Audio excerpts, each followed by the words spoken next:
dating at the very beginning, very first, 2003. But before I would go out with him, I had to check his voting record. I did. I highly recommend that as a way to date, if somebody has a voting record.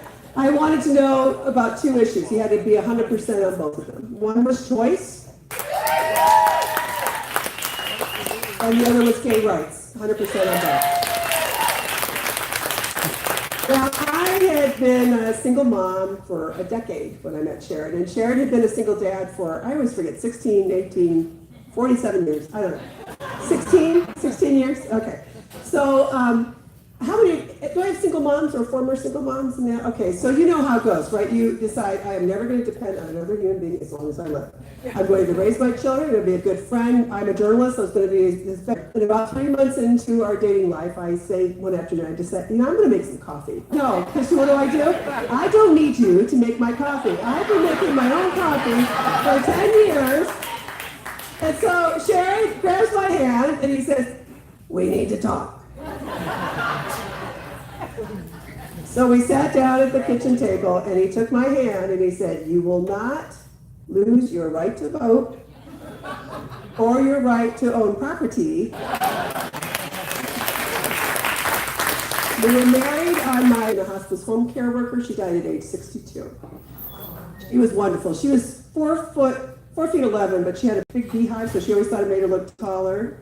And we would play softball together and push her. She couldn't wear the softball pants because they were too long. And between the length of her pants and the height of her hair, nobody could find her strike zone. So it was great to have her on the team. She was always popular. I would have loved Sherrod. But my dad was still living.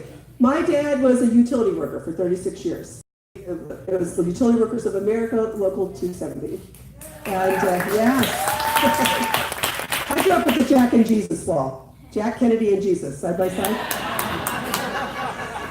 And my mom always said, I put my faith in Jesus. And my father said, you go right ahead, Jane. I'm putting mine in the Democrats. And that's how I grew up. So my dad was in a job for 36 years that he was determined none of us kids would ever do. You know, he had that same lunch pail for 36 years. That metal lunch pail, you've all seen those. The metal nubs poured completely out by the time he retired. And I wanted it because I wanted it sitting next to my desk. So I would never forget that while my dad would regularly use 12-pound wrenches, I have one of them, the heaviest thing I was going to ever have to carry around was a laptop. And I never wanted to forget that about my family and my legacy, my dad. But the thing is, so Dad was still living, and I wanted him to meet this man I was going to marry, and he said, no, I don't need to do that. And I said, Dad, the hall before. And I knew what was going on. He thought a member of Congress, because Sherrod was already a member of the House, was going to think he was too good for him. But worse, my dad thought he was too good for my dad. So my sisters and I lobbied my dad, and my dad was dating a really nice woman. This was several years after my mom had died, and she said, Chuck, you got to meet the guy your daughter's going to marry. So we finally agreed to lunch about 3 weeks before we got married, 2-3 weeks. I never remember exactly when. And I don't know who was more nervous, my dad or Sherrod. But within 3 minutes, my dad had taken a buyout recently from the plant. It had been bought by a bigger company, and they were buying it because he worked in Ashtabula, Ohio, on the shore of Lake Erie. And so one of the first things I hear Sherrod say is, Chuck, I heard you took the buyout. And I said, yeah, because my dad had heart bypass at age 48. He had a knee surgery, he had 2 back surgeries. You've heard this year after year, the ones who wear their bodies out so that their kids will never have to, right? That was my parents' commitment to us. And so I hear Sherrod talking about that with my dad. He says, how's your pension? How are the union benefits going? Are you still active in the union? An hour and a half later, his female friend, Teresa, and I got to know each other very well. We were talking.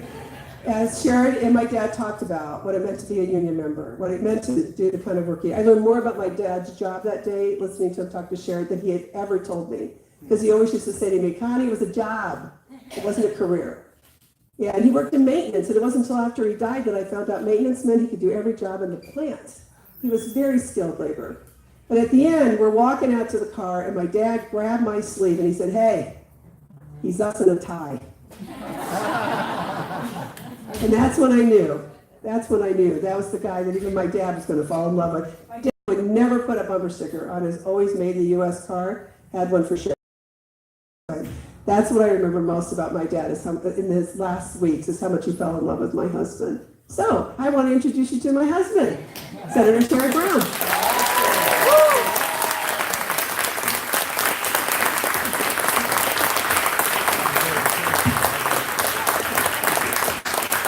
For being here, I so appreciate it. And Tyler and Catherine Cortez Masto. Tyler, thank you. And Catherine said, when I talked to her about, we're sitting in her office and talking about doing this, she said, you got to do news and brews, or brews and news and news and news and brews and cruise, whatever.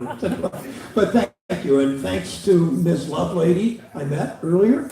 What a cool, one time, Connie and I were at an event once, and it was like this, except there were no tables and chairs, and everybody was sort of packed together, standing close to each other. She was standing next to a guy that she'd never seen before, and this guy, when I took the microphone, there were a bunch of people, a couple of people speaking.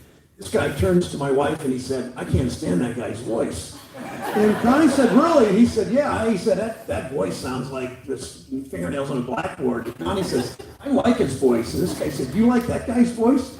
She said, yeah, you know what, I really like it? And he said, when? And she goes like this, and she leans in, and he leans in. He said, I really like it when he wakes me up in the middle of the night. He says, I love you, baby. Yeah. Anyway, true story. So she thinks fast. I want to tell you one other thing about Connie that's really important. She is a Pulitzer Prize winning journalist, maybe you know that. If we make this decision to run for president, which we will do by late March, she makes, as her book publisher says, no whining on the yacht. I get that. But she gives up a lot to do this as a journalist. She teaches at her alma mater, Kent State, and she writes a weekly column still. And thank you for that. And she is in the midst of finishing her first novel for Random House.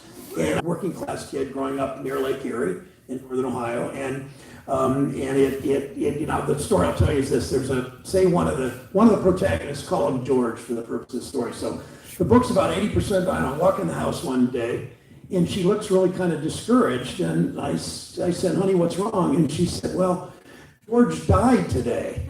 And I said, well, Connie, you were writing it. You knew you were going to miss it. So that's kind of cool, isn't it? First of all, thanks for what you do as a Nevada, Clark County Democratic Party. I've tried. It's unbelievable.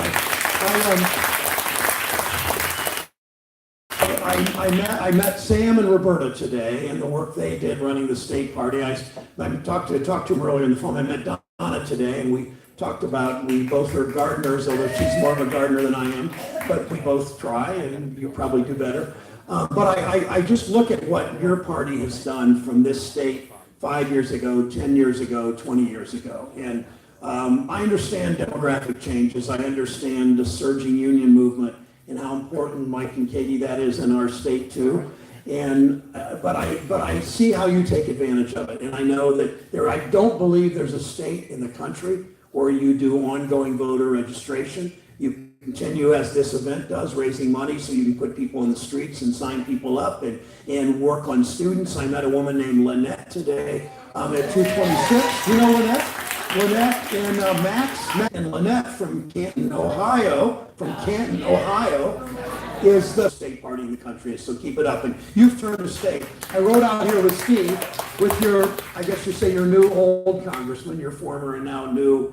He's going to keep the seat he got on Ways and Means, and I've talked to Susie, and I've talked to Dina, and I don't know Senator Rosen well yet, but I like her a lot, and I love Catherine and what she's done for the party and for labor and for all the progressive values. And one of the things our states have in common is something that, not to brag about, but is this. Connie and I live in zip code 44105 in Cleveland. That will mean, it would be one person to mean something to, but I'm not sure why. Okay. But our zip code had more foreclosures in 2007, the first half of that year, than any zip code in the United States. And you know what that does to families. And in our neighborhood still suffers from, in Ohio, I believe, are the 3 cities in the country that have still the most homes underwater, where they owe more than the homes are worth. And we know and we have a White House and a Congress, a Senate, that just doesn't care about those issues and how important they are. And so what you do here really matters. Let me Let me talk about a couple things, and I do want to take questions. We can do that, right? We can do questions, okay.